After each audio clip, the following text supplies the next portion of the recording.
Right now, Pittsburgh's best sports show is about to begin. Call us or tweet us. We've got things to talk about on the Ireland Contracting Nightly Sports Call. All right, thanks very much, Ken. Good evening, everyone, and welcome inside the Fan Cave. This is where we do business 7 nights a week. It's the Ireland Contracting Nightly Sports Call. Want to hear from you at 412-575-2600. Andrew Filipponi, normally here tonight. Got some babysitting duties, so Andrew, I'll see you tomorrow night back here at 10:35. In the meantime, if you want to call, or you can also tweet at KD Pomp. I'd love to hear from you on a lot of topics, beginning with the Steelers, as they came away with a much-needed win yesterday after their loss to Cleveland.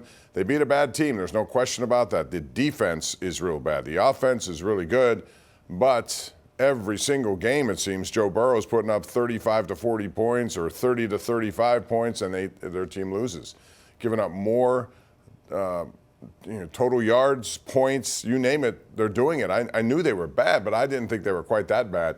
Steelers took full advantage. You have to give Arthur Smith a lot of credit in this, too, and the Steeler offensive game plan, in that they recognized that Cincinnati was leaving the middle of the field open. And so constantly, pass after pass, it seemed, a delayed little shot over the middle to either Najee Harris or Cordero Patterson or Jaylen Warren, and Cincinnati was not in position to make that play. Maybe they were guarding against the moon ball that Russell Wilson throws. Whatever it is, if they kept the play in front of them, they vacated the middle of the field, and the Steelers took advantage of that. Wilson was outstanding yesterday, 10 different receivers, although one of them is not Mike Williams, which still remains a little bit of an enigma. But the thing I like about Mike Williams is his attitude. He is not a diva wide receiver. He doesn't care, and he didn't yesterday. He said, hey, we're winning, that's all that matters. He got no targets again, and or maybe he got one, but overall, they've pretty much ignored him, and it's very strange. They brought him in, first play, he's in there, he gets one target, it's a 43-yard game-winning touchdown pass. You would have thought there'd be more, but other guys are doing a pretty good job there, obviously, and they're including Pat Freiermuth in that. So they now move on to take on Cleveland. That'll be next Sunday, and it's a game that I would expect the Steelers to really put on high alert, given what happened to them in Cleveland the other night in that snowstorm. So I want to hear from you about that. And the Steelers in this position, they took advantage of the Ravens losing at home to the Eagles. Philly is a really good team, and they are one of the teams the Steelers are going to have to face in a 10-day stretch. Baltimore, Philadelphia, Kansas City. If you look at Kansas City, they don't look nearly as intimidating as they have looked in the past. They still have Patrick Mahomes, and when you have a guy like that, obviously, you still have a chance to do a lot of great things. They know how to win. They win games. Their defense is good, but their offense is not clicking on all cylinders, and they've won games very, very lucky at times with blocked field goals at the end, by just a toe, if you remember the Likely game where he had a touchdown, but his toe was on the out-of-bounds line. A lot of that kind of stuff. There was a terrible call in Cincinnati. Cincinnati should have beat them, quite frankly. That was a tough game for Joe Burrow and company. Anyway, Buffalo is the real deal. You saw them play last night. They looked outstanding, and they got so many things. Amari Cooper's going to be a big add to them, not to mention a defense which is playing at a very high level. Want to hear from you on that. Also, had a conversation today with Joe Starkey on our radio program talking about whether or not conference championship games are as valuable as they used to be. Penn State finds themselves in one coming up Saturday against Oregon, number 1 versus number 3. Pitt would love to be on one, but they lost 5 in a row, and so now they end the season 7-5 with a bowl game coming up. West Virginia will have a bowl game, but they won't have a head coach because Neil Brown was fired, and so now they're looking for a successor. So we'll have a lot of that coming up. They have an interim coach for that game, but the bottom line is they need another coach, and who will it be? Rich Rodriguez's name has come up quite a bit. He's been there once before. He's doing a good job at Jackson State. Jimbo Fisher is a name that people have bandied about. He's without a job right now. He's getting paid to leave Texas A&M. He could be somebody that they bring in. We'll see. And Pitt Hoops want to give a big shout out to Jeff Capel and his team. Big win at Ohio State, and now in the net rankings, which are very important, they're number 5 in the entire country. But hey, we can talk about maybe getting back to that NCAA tournament and winning a few games in that tournament as well. 412-575-2600, that's the number to call. Air your opinions right here, right now. We do it every night on the Ireland Contracting Nightly Sports Call live on KDKA+. We'll be right back.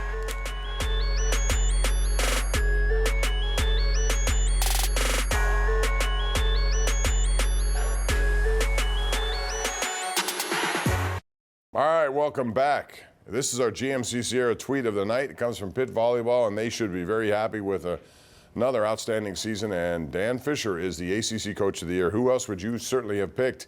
Number one all year. You know, they pretty much sweep everyone what they play. Had one loss along the way to SMU, and I think that really made a difference. They got a taste of defeat. Sometimes you need that, but they've won everything else. And they're going to open up Friday night at home. They got back-to-back potential games. Morehead State, I think, is on Friday night, and then the winner of Oklahoma UTEP. They should be able to get to that and move on to next week. But what a good story that is. Out at Oakland at the University of Pittsburgh, that volleyball team is a factory right now. They're bringing in winning teams. They haven't won a national championship. This is the year that they are poised to do it. We'll see if they can complete the mission. 412-575-2600 is the number to call. Let's go to our number one Cochrane Go One Better caller of the night tonight. It's Kevin in Mount Oliver. Hello, Kevin. How are you? Hey, Bob, thanks for taking my call. Great show. I wanted to ask you and get your take on this about Calvin Austin III. He has great speed. I was looking at his stats on the Steeler website, 5'9", 165. He does a 4.3. He's real fast, and I was wondering if they can utilize his speed going down the middle of the field where Russell Wilson can throw to him. I think that would be hard to match and beat with that kind of speed. I wanted to get your take. Yeah, Kevin, we've already seen that now, back-to-back games, and it was almost the identical play that we saw in Cleveland, where he goes to the middle of the field in that snow game, and he made a beautiful catch, a nice throw by Wilson. Same thing happened yesterday when he went to the middle of the field, and they used that more yesterday. I think it was inviting because Cincinnati had vacated it. But Austin is coming up with plays. Now, he got his bell rung a couple of times. I hope he's going to be okay because he was looking at in the concussion protocol. He's a smaller-sized guy, but he's short-handed. He's back there taking punts all the time, and he never drops one on. Now I probably put the jinx on him, but, you know, he's been reliable that way. He's caused things to happen on special teams, and he has certainly earned his stripes so far this season in the pass game as well. So, yeah, I would like to see little slants across the middle and then turn on, you know, yak yards. Russell Wilson had a lot of yak yards yesterday. He was throwing the ball, again, check downs, whatever you want to call them. Cincinnati was giving that opportunity, and he took it every time. One thing about Russell Wilson, he knows where his receivers and eligibles are. He will find them, and if it means going to run after the catch, so be it. It's all yardage, and he went over 400 yesterday for that game. However, I'll keep reminding you, it was Cincinnati, and it was a bad defensive team. Things will get a little more difficult. Even this week was Cleveland. You know, they're not all that much better, but they're better. We saw that first time around. And then after that, with Baltimore, with Philadelphia, with Kansas City, all good defensive teams. Let's go to Kathy in Derry. Hey, Kathy, how are you? Hey, Bob, thanks for taking my call. Sure. It's good to see you back on the program, too. Well, I've been here. I just the past couple of nights I haven't seen you on there. There was a girl on there, two girls on there. Oh, that was Cassidy and Susie. But yeah. I was here last night. I'm normally here Sunday through Thursday in that range. Well, anyhow, I am so happy the Steelers won last night. I was ecstatic to see the score was. And when they play Cleveland again, when they play the Browns on Sunday, they better win this time because I think too because of the snow last Sunday, you know, but still, you know, the other team won that they played. But anyhow, you know. I think the odds makers already look at that, Kathy, and think it's going to be a Steeler response because the line right now, even though Cleveland's playing tonight, is 6.5, and it may go up. You know, playing on a Monday night, coming back, and then making a trip to Pittsburgh and playing that game after you just beat the Steelers. There's going to be a response for the Steelers, and I thought yesterday that was a key part of their game. They kept responding. Every time Joe Burrow scored a touchdown, they came right back and answered that touchdown. And then the defense. You can say what you want about them in terms of yardage given up, points given up. Every team that's played Cincinnati for the most part this year has given up a lot of points.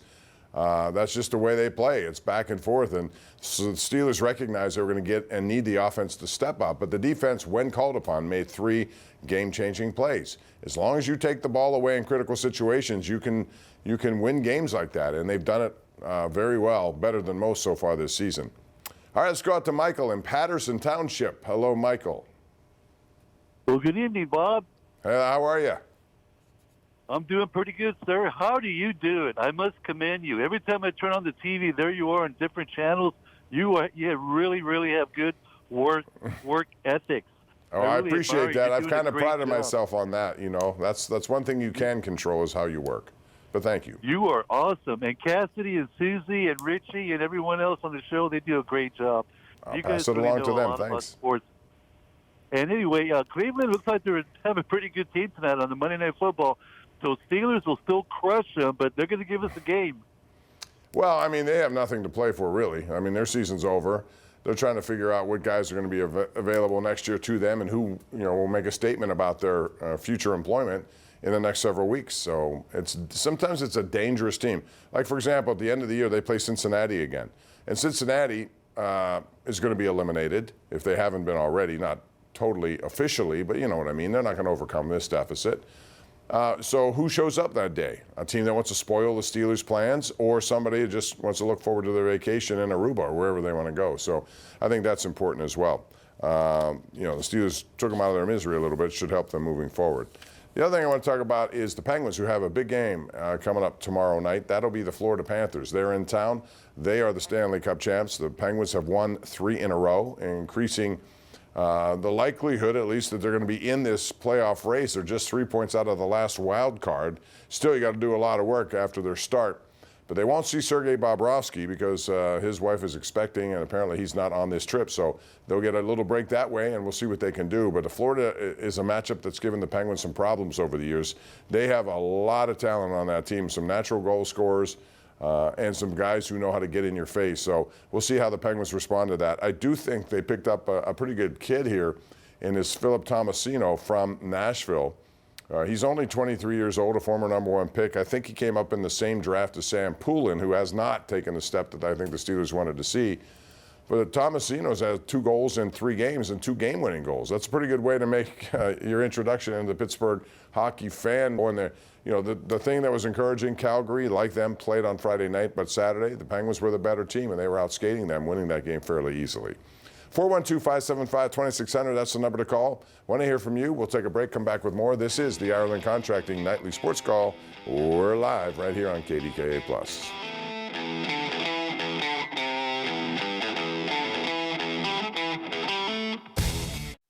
Ken Rice is standing by with a preview of what's coming up tonight at 11. Ken. Hey, Bob, we're going to show you what disabled more than a dozen vehicles tonight on the Parkway East, plus how crews from Pittsburgh are helping clear several feet of snow up in Erie, and a new contract for the city of Pittsburgh and its paramedics, all coming up at 11, Bob. See you then. All right, Ken, thanks very much. And boy, that Erie area is getting pounded. I have a couple of cousins who live up there. They already had 2 feet, and I think Ray said they're going to get a bunch more.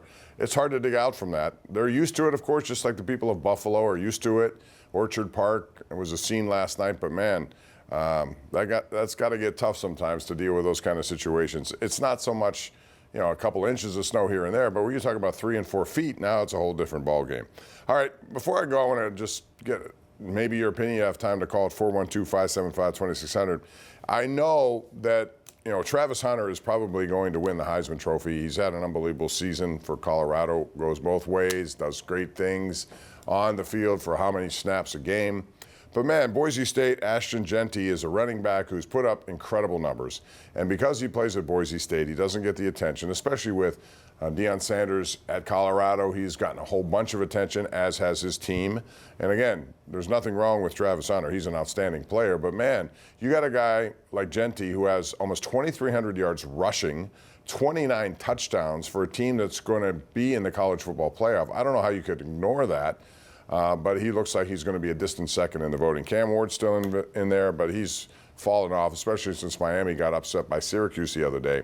And that made it possible for Clemson to get in to take on SMU in the championship game for the ACC. Now, that's another example of conference championship games meaning something. A lot of people think now with this 12-team football playoff that you don't want to have an opportunity in these games because you want to be rested for the playoff. Well, first of all, you got to get to the playoff, and winning a conference championship will give you that opportunity. SMU and Clemson have that opportunity. So we'll see what happens in that game, but it's going to be an interesting Saturday of games, no doubt. Looking forward to see Penn State and Oregon and what they're capable of doing there. There's some other good ones as well. Penn State is a team that a lot of people are going to say, well, Oregon's going to beat them up pretty easily. Remember, this is at a neutral site at Lucas Oil Stadium in Indianapolis. I think Penn State and their offense this year has done some different things that I think will make it a competitive game. I looked at the line. I thought it might be higher this, but it's only 3.5 points in favor of the Ducks. So if they play a great game, they're going to be in the college football playoff, there's no doubt. If you win it, you'll get a first-round bye. That's a lot to play for, and I think teams like Penn State or anybody else should want to play in this game as long as this season has become. People are going to complain it's too long. These are student athletes. Well, no more. Most of them are there as professional employees of the university, so therefore you have to do what you got to do. Another interesting thing for NIL money is if you're getting NIL money, and let's say now you don't want to play in some of these games because you're protecting your NFL career, you don't want to get injured, are you obligated to do it? Are you obligated to play in the game? I think you are, just because they're paying you to do it, right? It's a whole different situation. These are some of the problems I don't think they thought of long enough when they open up the floodgates for this NIL money, which are coming in. And I see in the Trib tonight that 3 members of the Pitt Panthers are already looking into the transfer portal. So every year you got to re-recruit, bring in more people. I think it's going to be a tough time for college coaches now compared to what it used to be. That's going to wrap it up for our program tonight. Thanks for joining me. We'll do it again tomorrow night, coming at you at 10:35, 412-575-2600. That's the number. Write it down. Call us every single night of the week. This is the Ireland Contracting Nightly Sports Call. Bidding you adieu for the evening. We'll see you again tomorrow night.